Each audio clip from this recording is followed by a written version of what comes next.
All right, let's look at 5.4. We're going to come back to the the rectangle approximations for the area underneath a curve. We're going to come back to that idea, and we're going to try to come up with formulas for this stuff. So in order to do that, we have to familiarize ourselves with this sigma notation here.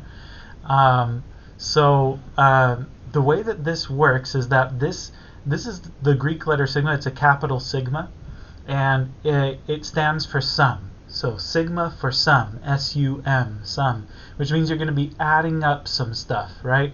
And the stuff that we're going to be adding up is the stuff that follows the summation symbol.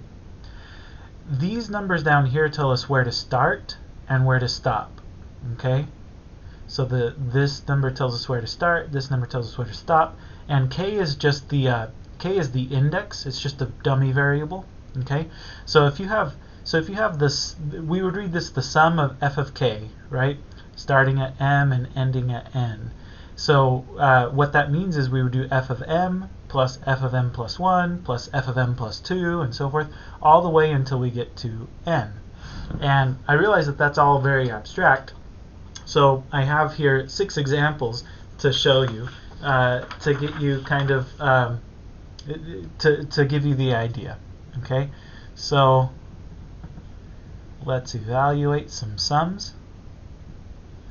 You never thought you'd be learning how to add in calculus class, right? But here we go. But it's a weird kind of adding, I guess, that you've never... Well, some of you may have seen this before, but others of you maybe no. Anyway, so let's add the sum from k equals 1 to 5 of 2k. Alright, so this is the sum from k equals 1 to 5 of 2k.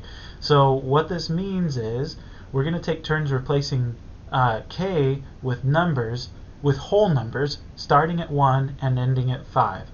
So we're going to go 2 times 1 plus 2 times 2 plus 2 times 3 plus 2 times 4 plus 2 times 5.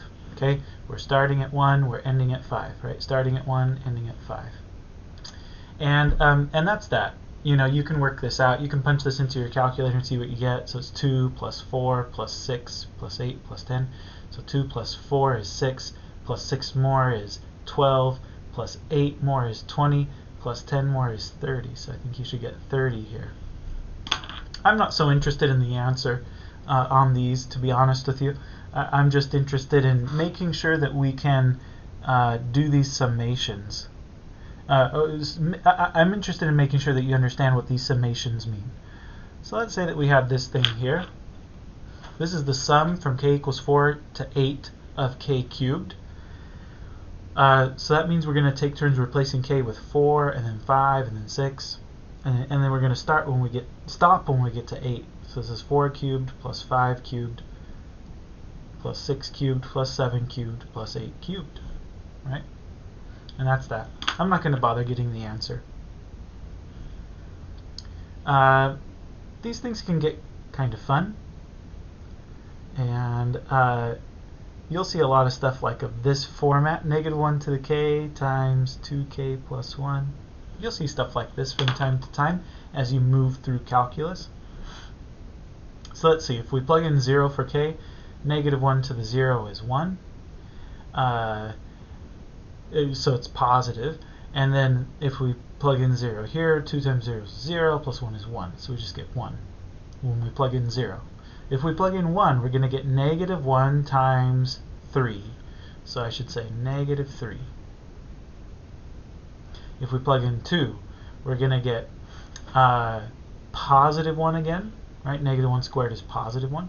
And then 2 times 2 is 4, plus 1 is 5. So this is going to say plus 5. And then if we plug in 3, we're going to get a -7. Okay, so that's if we plug in 3. I think I see where this is going. 1, 3, 5, 7. I think the next one's going to be a positive 9, and the following one's going to be a -11. Right? This thing makes the sign alternate, and then this thing is the odd numbers. And I stop at 5, right? 0, 1, 2, 3, 4, 5. Done.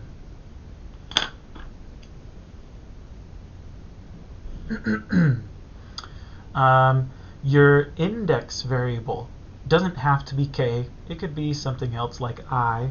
So let's find the sum from I equals 1 to 6 of 1 over I.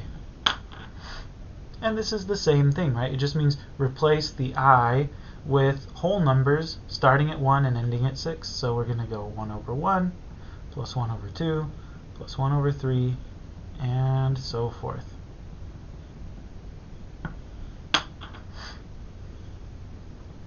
And again, you can plug these things into your calculator to see what you get. Some of your calculators might actually have a summation symbol on there. It's up to you to figure out how to use it if you want to. But okay, let's continue. 2 more examples. So what I wanted to do was show you that let's say that you had a situation like this where you're starting at 2 and then ending at 2. What would that even mean? Well, that wouldn't even be a sum anymore. It would just be a single term, right? It would just be, this would just be 2 cubed, right? And that's it. It would just be one term. Which may lead you to wonder, well, what if you had something like starting from 3 and ending at 1 of, whatever, like n plus 1 over n or something like that? Well, this is nonsense, right? Okay? Because your starting point is larger than your ending point, so that can't even make sense. But if your starting and ending points are the same, that just means, well, you just have one term. Okay? And then the other thing that I wanted to show you is that let's say that the summand, this thing is called the summand, right? Let's say that your summand is doesn't have a variable on it. Like if you just had sum from j equals 1 to 5 of 2. Well, this doesn't rely on j at all. Your summand doesn't rely on j at all. So this is just going to be, well, if I plug in 1 for j, I'm going to get, well, 2. If I plug in 2 for j, I'm going to get 2. If I plug in 3 for j, 4 for j, and 5 for j, I'm just going to get 2 a bunch of times, right? This is just 5 times 2. Okay? So that's another thing that I wanted you to be aware of. Okay, again, right, like if you had this, j equals 1 to 5 of 2 times j, well, okay, so then you would say 2 times 1 plus 2 times 2, right, until you get to 2 times 5. But that's not what we had here. Here we didn't have a j at all, and so it was just 2's a bunch of times. Okay. Now, another thing, actually, I've already written it out, so I'm not going to write it again. But another thing that I want to point out is that you can change the index and get the same sum. Sometimes it's useful to do this, to like change our index. So so the sum from 1 to 5, from I equals 1 to 5 of 2i is going to be the same thing as the sum from j equals 0 to 4 of 2j plus 2. If you think about it, right? Like, so what would you get here? If I plugged in 1 for I get 2. If I plug in 2 for I get 4. If I plug in 3, I get 6, right? So I'm going to get 2 plus 4 plus 6 plus 8 plus 10. That's what I'm going to get on the left-hand side. What do I get over here? Well, if I plug in 0, I get 0 plus 2 is 2. If I plug in 1, I get 2 plus 2 is 4. If I plug in 2, I get 2 times 2 is 4 plus 2 is 6. Right? So what am I going to get? I'm going to get 2 plus 4 plus 6 plus 8 plus 10, just like I got over here. So the moral of the story is there's more than one way to skin a cat. There's more than one way to write down a particular sum. And sometimes we like to have simple summands. On the other hand, sometimes we're okay with having more complicated summands as long as our index starts at a particular value, right? So it's nice to be able to kind of go back and forth between these things. A couple things about summations. If you have some term that relies on the index variable, right, then it has to stay inside the sum. But if you have another term, just a constant term that doesn't rely on the sum, well, you can take that out of the summation. You can factor it out of that sum. Okay? So a good example of that would be like this very first example we did. This, we could have factored out the 2. We could have just said, well, this is the same thing as 2 times the sum from k equals 1 to 5 of k. what would we get? We would get 2 times 1 plus 2 plus 3 plus 4 plus 5. And look, isn't that exactly the same as what we wrote down here? The only difference between this and this is that here we've distributed the 2. 2 times 1, 2 times 2, 2 times, right? So we can factor out the 2 is the moral of this story. And then similarly, if you're you can distribute the sum and across addition and subtraction. Okay. Anyway, here's a proof of the first fact. It's pretty straightforward. Part B is very similar, right? So, not going to bore you by reading the proof to you. Here's another theorem, and this one I went ahead and numbered the same as the number in the book, because I have a feeling it might come up again either in the homework set or as we move through the rest of this section talking about this stuff. So these are just a few sums that are good to know, right? They'll be very useful for us to know for future reference. So the sum of the first n integers, right? So this sum right here, the sum from k equals 1 to n of k, that would just be 1 plus 2 plus 3 plus 4 until you get to n, right? It would just be the sum of all of the whole numbers between 1 and n. Well, it turns out that that sum is equal to n times n plus 1 over 2. We call this the closed form. Okay, we call that the closed form. And it's nice to have a closed form because it makes doing the sum a lot easier, right? Because imagine you were going from 1 to 1,000 or something. You wouldn't want to sit there in your calculator and punch in 1 plus 2 plus 3 plus 4 plus 5 until you get to 1,000. That would take forever. But, well, it wouldn't take forever, but it would take a long time. But if you have this closed form, well, then you can just plug in 1,000 for n and be done with the calculation in a matter of seconds, right? You just do 1,000 times 1,001 and divide by 2, and you've got the answer, right? So this is the sum of the first n integers. The sum of the squares of the first n integers, right? So sum from k equals 1 to n of k squared. This would be 1 plus 4 plus 9 plus 16 plus 25, etc. until you get to n squared. Well, that's n times n plus 1 times 2n plus 1 divided by 6. And then the sum of the first n perfect cubes, 1 plus 8 plus 27 plus 64. These things grow a lot more quickly, right? But and so forth all the way until you get to n cubed. That's going to be, well, it's interesting, right? It's the same thing as the sum of the first n integers squared. So it's n times n plus 1 over 2, quantity squared. Anyway, I'm not going to prove all three of these to you, but I will prove part A so you get kind of a sense for the way these things could potentially go. Actually, the proofs for B and C are actually very different than the proof for part A, but I'm just not. We don't have time to go through the proofs of all of them. But to see the proof of part A, here's what I'm going to do. Let S be this sum from 1 to n. Okay. Now, if you add S to itself, but do it backwards, right? So S is 1 plus 2 plus 3 plus 4 all the way up to n. If you add n plus n minus 1 plus n minus 2 all the way down to 3, 2, 1, if you add it to itself backwards, notice what happens. S plus S is 2s. 1 plus n is n plus 1. 2 plus n minus 1 is n plus 1. 3 plus n minus 2 would be n plus 1. And you're just going to get n plus 1 a bunch of times. When you do n plus 1, obviously you get n plus 1. So you're just adding n plus 1 to itself a bunch of times. Well, how many times are you adding n plus 1 to itself? Well, you're adding n plus 1 to itself the same number of times as the number of numbers in the original sum, which you can tell since it starts at 1 and ends at n, there are n numbers on the list, right? So you're adding n plus 1 to itself n times. Okay, so that means that 2 times the sum is n plus 1 times itself n times. So that means that the original sum is just n plus 1 times n divided by 2, right? And that's the proof of this fact. In general, finding the closed forms for summations can be a pretty tricky and challenging problem. But we'll use these three, and using these three we can come up with the closed forms of lots of other stuff. So let me give you another example now. So let's evaluate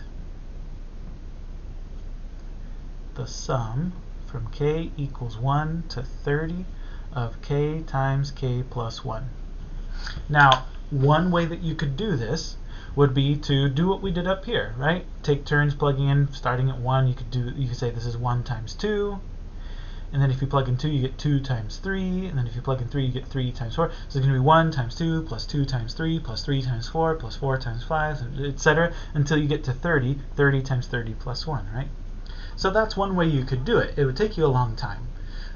So I'm going to suggest that maybe we use some of these facts if we can, right? To find the closed form for this, rather than doing it the long way.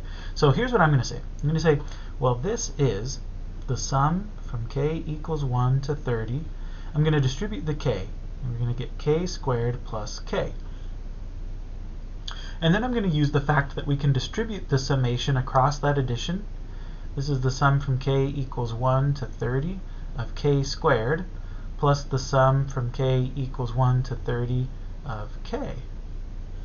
And now here we've got the sum of the first 30 perfect squares. Here we have the sum of the first 30 integers. And we have closed formulae for those, right? So for sum of the first k squares, right, it's n times n plus 1 times 2n plus 1 over 6, where n in this case is 30, right? So it's going to be, if I can get it all on the screen at the same time, it's going to be 30. I don't think I can quite fit it. It's going to be 30 times 31 times 2 times 30 is 60, right? So it's going to be 61 divided by 6. So there's the sum of the first k squares. And then plus the sum of the first 30 integers. That one's going to be 30 times 31 divided by 2, right? So that is the closed form. So that gets us the answer much more quickly, right? This one I actually will plug into my calculator because it's so easy to do now. 30 times 31 times 61 divided by 6 is 9,455, and then 30 times 31 divided by 2 is 465. So that in total we get 9,920. So there you go. That's kind of interesting, right? Here's another one, kind of like that.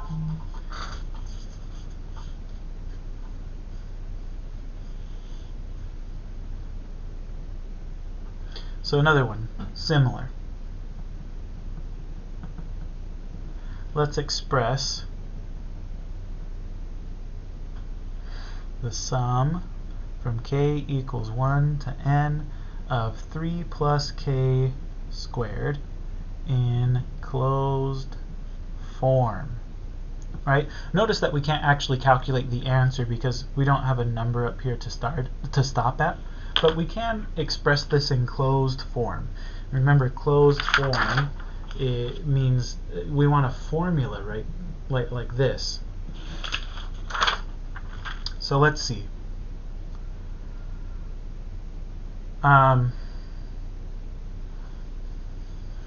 So I have a formula for the sum of the first k squares. Here I'm going to be offset by 3 though, right? But I have a feeling that I might be able to fix that up. Okay, so let's see. If I plugged in 1, I would get 4 squared. If I plug in 2, I get 5 squared. So this is 4 squared plus 5 squared plus 6 squared. So here, I'm just going to do some scratch work. K equals 1 to n of 3 plus k squared. This is 4 squared plus 5 squared plus 6 squared plus and so forth until we get to 3 plus n squared. So I'll tell you what I'm going to do. I'm going to change my index. So I'm going to say this is equal to, if I start this thing at 4 and then end at 3 plus n, then instead of having 3 plus k squared, I can just have j squared. Right? Because notice now, this is going to be 4 squared plus 5 squared plus 6 squared and so forth until I get to 3 plus n squared. Okay? Now, why do I want to do that? Well, because I know that this is I have a formula for it, right? So I can think of it this way. This is going to be the sum from j equals 1 to, I'm going to switch the order to n plus 3 because I like it better, of j squared, except I should be missing the first 3 terms. So then I'm going to subtract off 1 squared plus 2 squared plus 3 squared. And that way I really will start at 4 squared. Okay? So I'm going to subtract off all of that stuff. Okay, now this I have a formula for. The sum of the first n plus 3 perfect squares, right? So again, that's what we came up with here. It's n times n plus 1 times 2n plus 1 over 6. Only instead of n, we're going to have n plus 3, right? So it's n times n plus 1 times 2n plus 1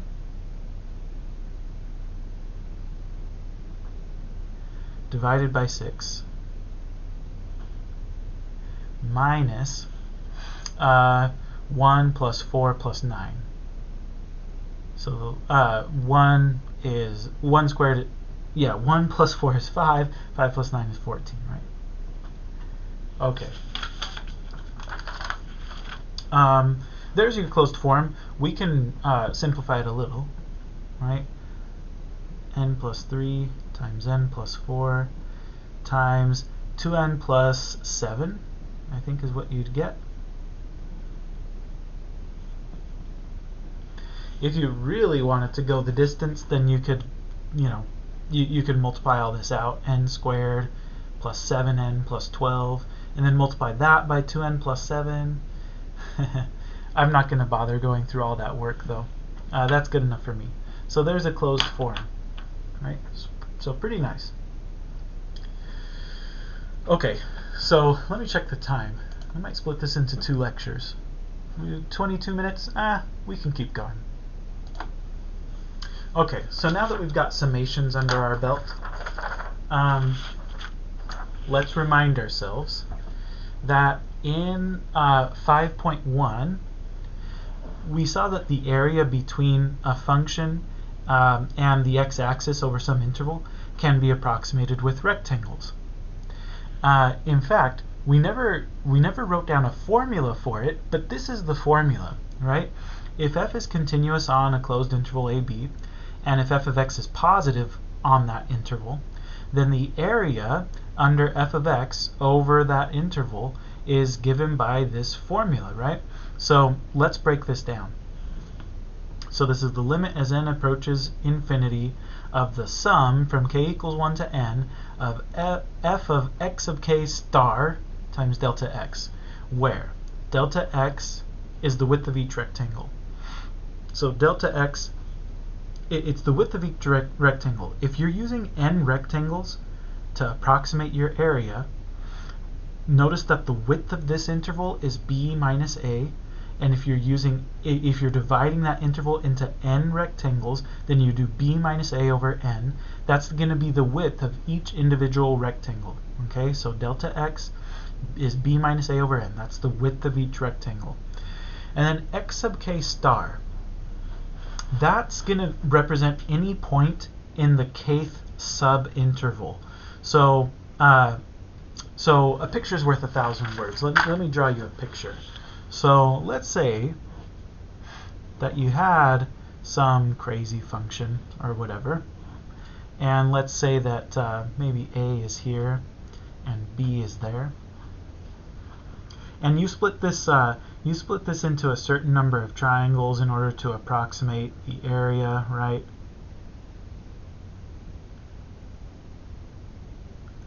Right? So you've got this sort of thing going on, and I'm just going to say dot dot dot. So you're splitting it up into areas to try to approximate the area. So each of the widths of these rectangles is delta x. Right? So that's b minus a divided by n. The xk star. When we did this in 5.1, we always used the left endpoints. But actually, it doesn't matter if you use a left endpoint, a right endpoint, or some other endpoint in the middle. And so that's why we use the xk star to just represent any point within this subinterval, right? So maybe this is a f1 star, right? And maybe this is f2 star. Maybe this is f3 star and f4 star, right? I'm sorry, I was saying f. What I really meant was x1 star, x2 star, x3 star, x4 star. And the reason that we do f of x1 star is because that's going to give us the function value, right? That's going to be the height of that rectangle. And actually, I didn't draw it very well, but this is going to be f of x1 or f of x2 star is going to be the height of the second rectangle. F of x3 star is going to be the height of the third rectangle. F of x4 star is going to be the height of the fourth rectangle. Okay, so f of xk star is the height of the kth rectangle. Delta x is the width of the rectangle, and so f of xk star times delta x is the area of the kth rectangle. So if you've split your area into n rectangles, and then you calculate the area of each individual rectangle, and then add them up, that's going to be approximately equal to the area. It's going to be exactly equal to the area if you let the number of rectangles go to infinity. Okay, so that's what this formula is saying. Now, one thing that I'll say is that in this definition, this is how we're defining area, by the way. So we're defining the area to be this crazy summation, right? This is actually called a Riemann sum. So we're defining the area to be this Riemann sum. Something that's interesting is that it doesn't. The sum does not depend at all on your choice of xk star. As long as the xk star is within the appropriate kth subinterval, you're going to get the same thing whether you choose it to be a left endpoint, a right endpoint, or some point in the middle, right? It doesn't matter. But the other thing that I wanted to say is that this only gives you the area if the function is positive on the interval ab. And so the question is, what if f isn't always positive, right? F may not always be positive on AB. If that's the case, then f of xk star is going to be negative at times, right? So let me draw you a picture of that. So let's say you have a function that kind of dips below the x-axis at some point, and maybe this is a, and maybe this is b, right? So now you're interested. This is the thing that you're really looking at. Well, if you use this particular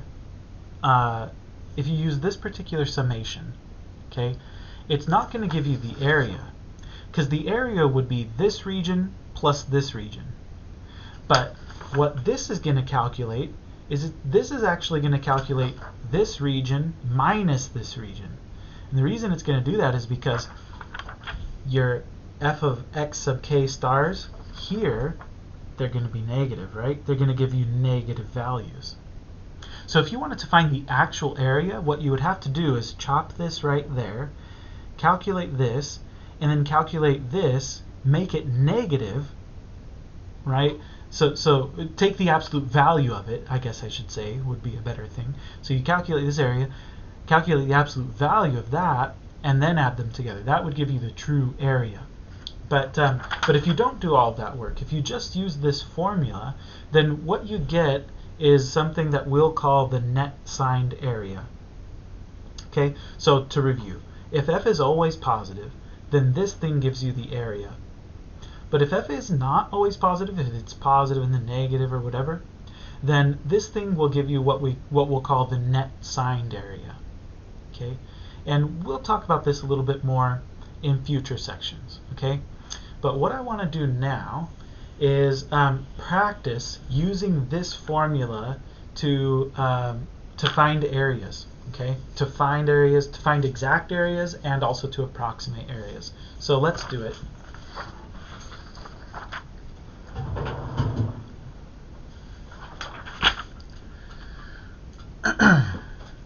Okay.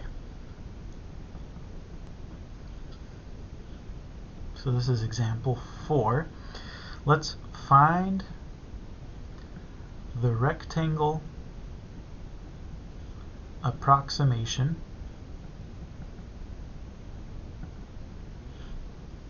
for the area under y equals 9 minus x squared over the interval 0, 3 with n equals 6. So we're going to use 6 rectangles to do this approximation. If the xk stars are left endpoints,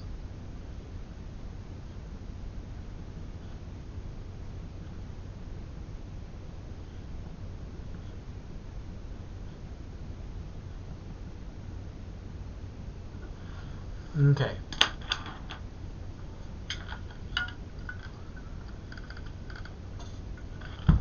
All right.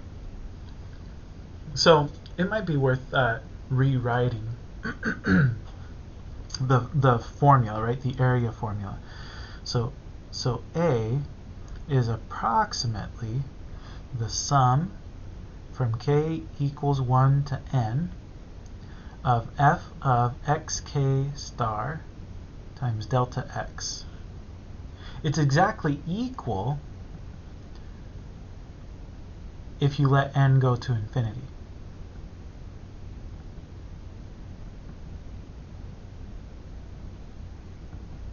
Okay, but this is the approximation.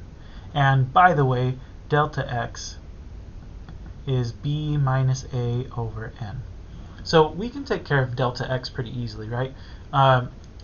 Delta x here is b minus a over n. So delta x is 1/2. So that part's easy. And notice that delta x doesn't rely on k at all. So that's just a constant value. Delta x is just 1/2. xk star, on the other hand, now that's going to change from one rectangle to the next. And so we need to come up with a formula for xk star. So let's see. x0 star, or x1. I'll use x1. Sorry, not x0. x1. So the first rectangle. Well, these are going to be left endpoints. And so the first rectangle has to start at the left endpoint of the interval, right? So x1 star is just 0. x2 star is going to be 0 plus delta x, right? So it's because if you imagine, let me draw a quick picture. 9 minus x squared. So it's going to look something like this, right? So if you imagine that this is your first rectangle, and the width of each rectangle is 1/2. So the height of your first rectangle is going to happen when x is 0. The height of the second rectangle is going to happen when x is 0 plus 1/2. Right? So it's 0 plus the width of the rectangle.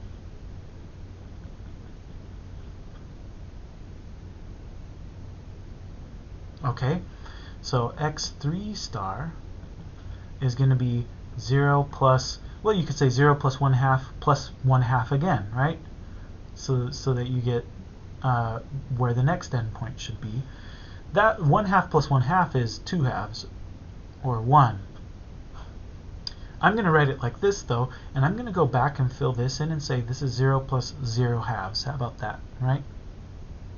Because now I see a pattern. This is 0/2, this is 1/2, this is 2/2. So I bet the next one's going to be 3/2, and then the one after that's going to be 4/2, and so forth. And in general, I'm going to say xk star is probably, well, let's see. The denominator is always 2. The numerator is 1 less than your subscript, right? So here your subscript was 1, and here the numerator was 0. Here the subscript was 2, and the numerator was 1. Here the subscript was 3, and the numerator was 2. So I think generally the numerator is going to be 1 less than your subscript divided by 2.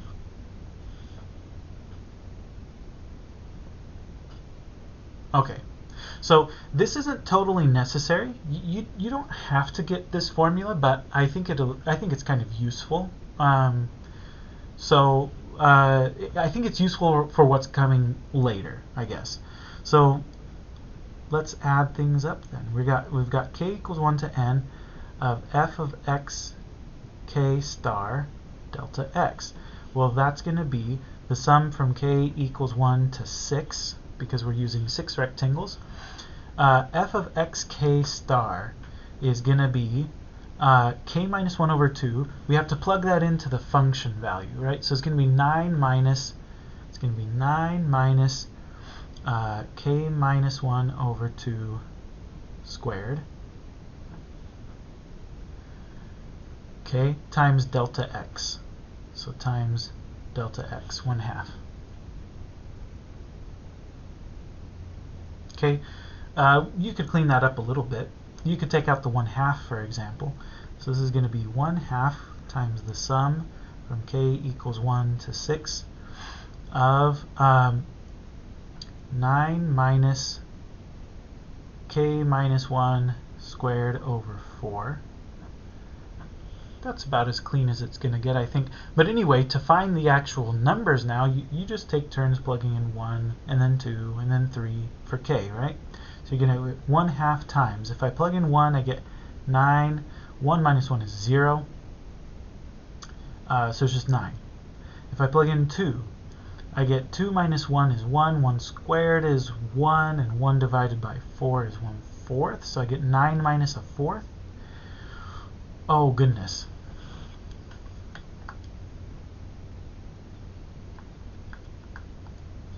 That's 35/4. Okay.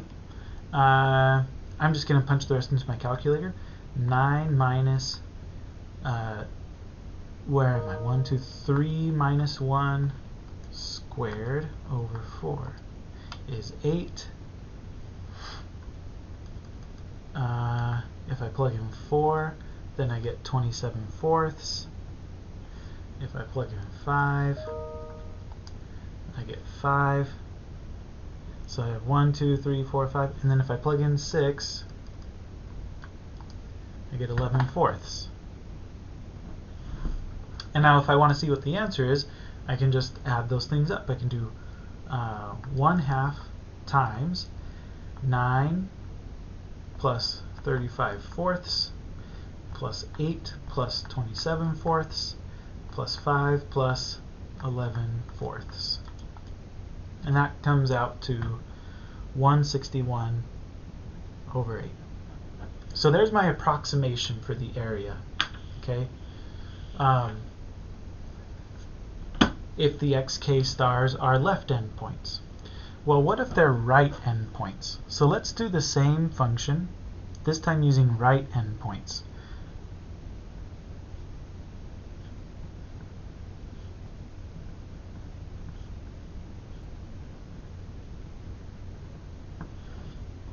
So this is going to be a little different. I think we're used to working with left endpoints because of what we did in 5.1, but xk stars could be anything, right? They don't have to be left endpoints. They could be the right endpoints. So the good news is we've done a lot of the work already, right? Delta x is still just going to be 1/2. But since the xk stars are right endpoints now, everything gets offset. So instead of x1 star being 0, x1 star is going to be 0 plus 1/2, right? It's going to be 1/2. And then x2 star is going to be 2/2, right? x3 star is going to be 3/2. And generally, we'll just say xk star seems like it's going to be k/2. That's actually pretty nice, right? Right, we're using the right endpoints this time. So now the height of this rectangle is going to be that, and the height of this rectangle is going to be that, and the height of the next one is going to be that, right? So we're using the right endpoints. So this is the height. So this is the height of our first rectangle. So when we did left endpoints, this was the height of our first rectangle. Now that we're using right endpoints, this is the height of our first rectangle, and this is the height of our second rectangle. So the height of our first rectangle when we're using right endpoints is the same as the height of our second rectangle when we're using left endpoints. Okay, so it's why all of this stuff just gets offset by 1. But anyway, so there we go. So the area is going to be approximately the sum from k equals 1 to 6 of 9 minus k over 2 squared times 1/2. Okay, this is the height of the kth rectangle. This is the width of the kth rectangle. So that's 1/2 times 9 minus k squared over 4. Okay, and so you get 1/2 times. If I plug in 1, well, I'm going to get the same thing as what I got here, right? I'm going to get 35 over 4 plus 8 plus 27 over 4 plus 5 plus 11 over 4. But now I've got to go one more rectangle, right? So this is 1, 2, 3, 4, 5. I've got to go one more. So I've got to do 9 minus 6 squared is 36. 36 divided by 4 is 9. Ooh, so 9 minus 9, so we just get 0. Interesting, right?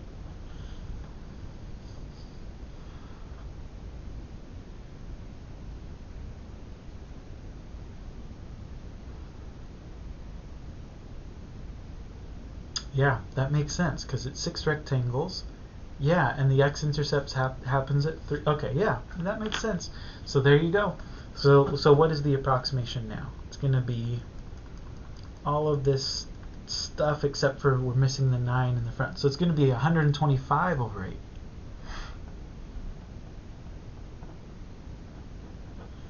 Now you might be thinking, well, wait a second, why are we getting such different answers? Well, and the answer is because this one was an overestimate, this one is an underestimate. The actual value is probably somewhere in between these two. And if we wanted to get a better estimate, then we could use, midpoints instead of left endpoints or right endpoints. So let's do that. So part C, xk star are the midpoints. Whoops, xk star are the midpoints of the kth subinterval. Let's do it. Okay. So let's think about this. If they're the midpoints, so let's see, x1 star. The left endpoint of the first rectangle is 0, and the right endpoint of the first rectangle is 1/2. The midpoint would be 1/4 then, right? It's the thing right in the middle. x2 star is going to be 1/4 plus a half, right? Because we have to get to the next, we have to get over to the next rectangle, and each rectangle is 1/2, has a width of 1/2. So it's going to be 1/4 plus 1/2. So that's really 3/4, right? Okay. x3 star.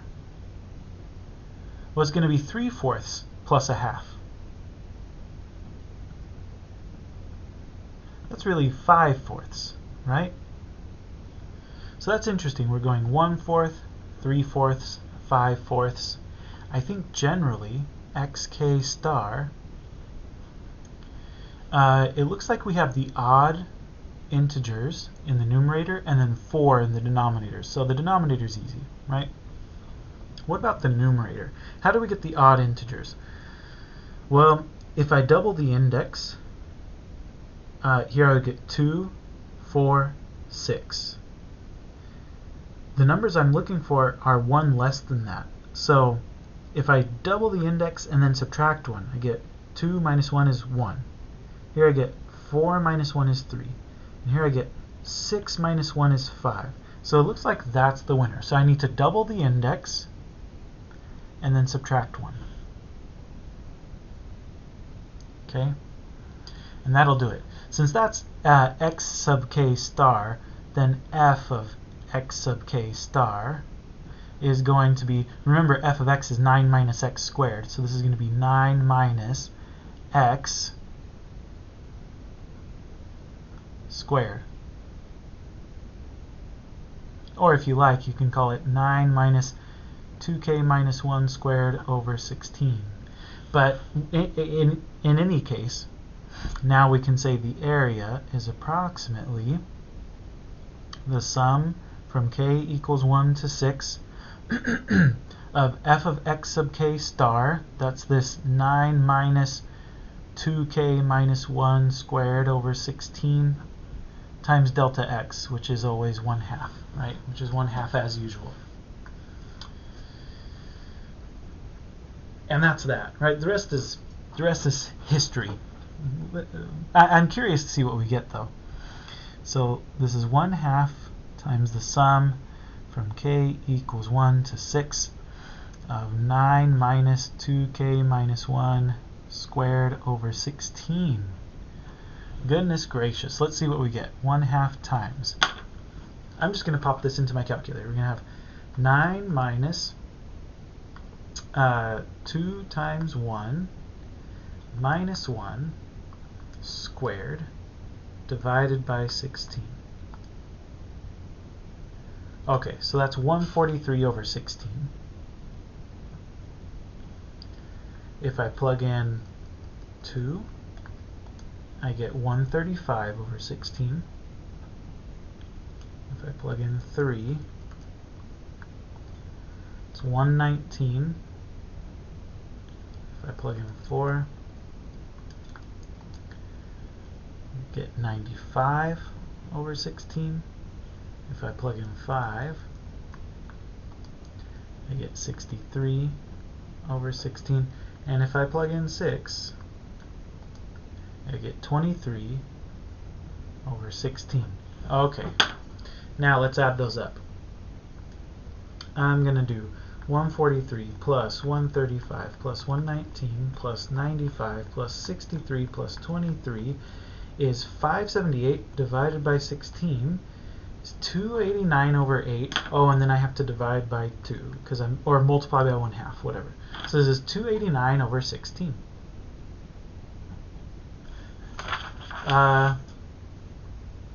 Oh, that's much bigger than either of them.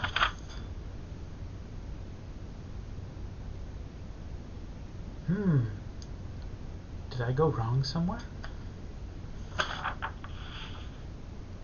Oh, no, it's not much bigger. Sorry, these had denominators of 8, didn't they? My other denominator was 16. In fact, let me just see. 161 over 8 is approximately 20.125. Or actually, that's exactly equal, isn't it? to 20.125. 125 divided by 8 is 15.625. And 289 over 16 is 18.0625. So sure enough, right, it is in between these two. All right, so this is an overestimate, this is an underestimate, and this one is somewhere in between. It's hard to tell if it's an overestimate or an underestimate. It's probably a really pretty good estimate. Of course, another way that you could get a better estimate would be not only to change the x sub k's, but to increase the number of rectangles. We saw this in 5.1, and in fact, we see this in the formula.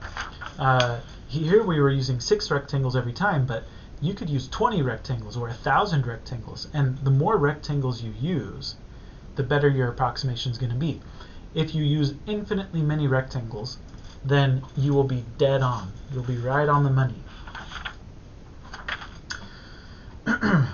Okay.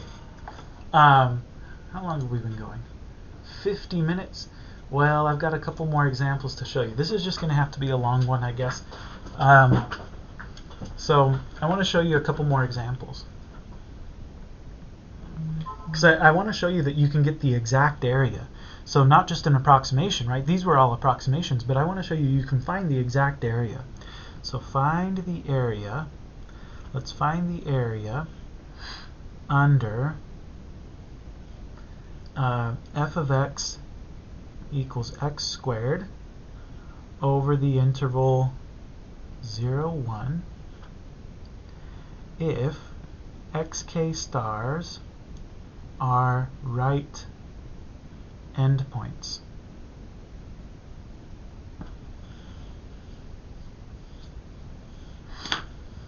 Okay, let's do it.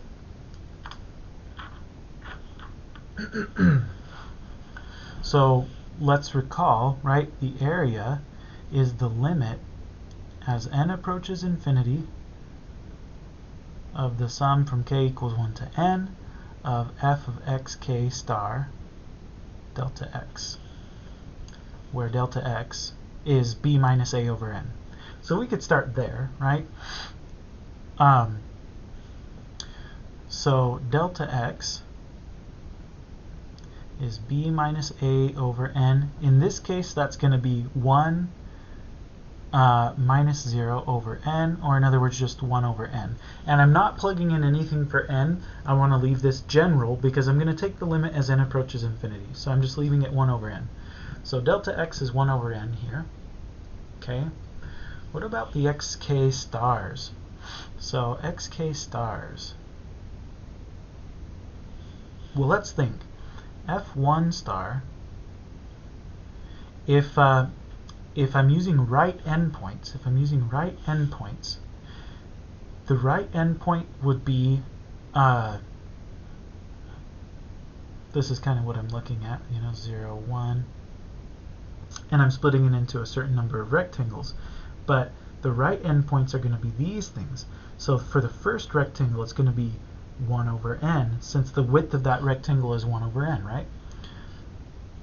So x1 star is 1 over n. x2 star is going to be, well, what should this one be? It should be 1 over n plus 1 over n. That's 2 over n. Okay. x3 star should be 2 over n plus 1 over n. That's 3 over n. Okay. So I think, generally speaking, xk star is going to be, look, the index matches the numerator. So I think it's going to be k over n. Now, since f of x is x squared, this means that f of xk star is k over n squared, or in other words, k squared over n squared. Putting it all together then, here's what I've got. The area is the limit as n approaches infinity of the sum from k equals 1 to n of f of xk star delta x. Well, that's limit as n approaches infinity of the sum from k equals 1 to n of f of x k star we decided was k squared over n squared, and delta x we decided was 1 over n. So in other words, that's limit as n approaches infinity of, it would be k squared over n cubed, but notice that the n cubed doesn't rely on k, so I can actually factor out a 1 over n cubed times the sum from k equals 1 to n of k squared.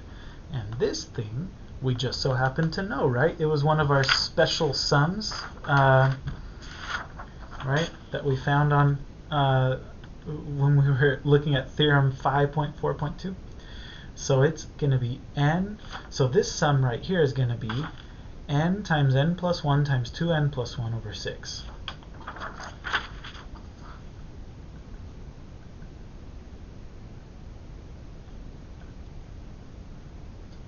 So it's n times n plus 1 times 2n plus 1 over 6. Okay, very interesting. Now notice you've got an n cubed here. When I FOIL all of this out, I'm going to get a 2n squared, and then when I multiply by n, I'm going to get a 2n cubed. I don't really care what the rest of it is, because I know that if I'm taking the limit as n approaches infinity, the limit, since this is a rational function, it's just going to be the ratio of the leading coefficients. In other words, I'm looking at this situation here. It's going to be 2n cubed plus some other stuff, right? Divided by 6n cubed. Well, limit as n approaches infinity is just going to be the ratio of these leading coefficients. It's just going to be 2/6, or in other words, 1/3. Okay? And that's the exact area. Okay, so that's the exact area. That's not an approximation. That's exactly what the area is, which is pretty interesting, I think.